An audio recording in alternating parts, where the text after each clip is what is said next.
আসসালামু আলাইকুম বন্ধুরা, দেখো আজকে আমি চাউমিন বানাবো। সেজন্য সুন্দর করে ক্যাপসিকাম, বিনস লম্বা লম্বা করে কেটে নিয়েছি। তারপর দেখো এদিকে গাজর কেটে নিয়েছি, পেঁয়াজ কুচিয়ে নিয়েছি, আর দুটো লঙ্কাকে কুচিয়ে নিয়েছি।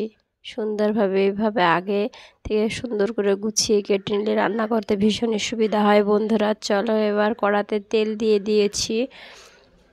এবার যে যেমন সবজি যেটা শক্ত সেটাকে আগে দিয়ে দেব, নাহলে ফ্রাই হতে উল্টো পাল্টা হয়ে যাবে, খেতে ভালো লাগবে না। দেখো গাজরটা যেহেতু একটু শক্ত সেজন্য গাজরটা আগে দিয়ে দিয়েছিলাম। তারপর বিনস ও ক্যাপসিকাম দিয়ে দিয়েছি, ভালোভাবে নেড়ে দেখো জিরে গুঁড়ো, লবণ আর চাউমিনের মশলা দিয়ে দিয়েছি, সুন্দরভাবে নেড়ে নিচ্ছি। এবার মাছটাকে ফাঁকা করে ডিমটা দিয়ে দেব।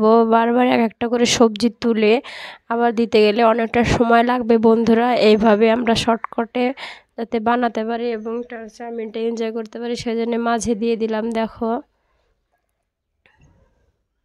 আস্তে আস্তে ডিমটা সাদা হতে লেগেছে, এইভাবে ভাজা হয়ে যাবে।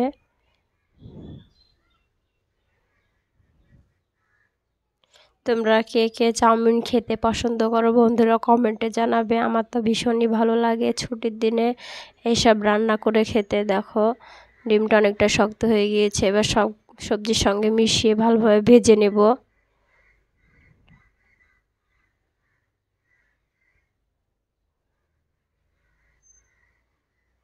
এবার চাউমিনগুলোকে আগে থেকেই 50% সিদ্ধ করে নিয়েছিলাম। এবার হাতের সাহায্যে ঝুরঝুরে করে দিয়ে দেব।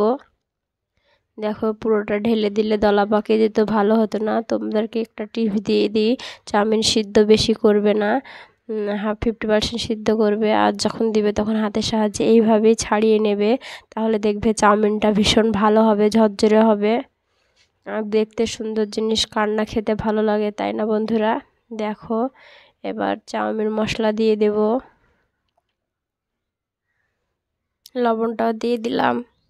যে যেমন খাবে সে সেইভাবে স্বাদ আন্দাজ মতো দেবে।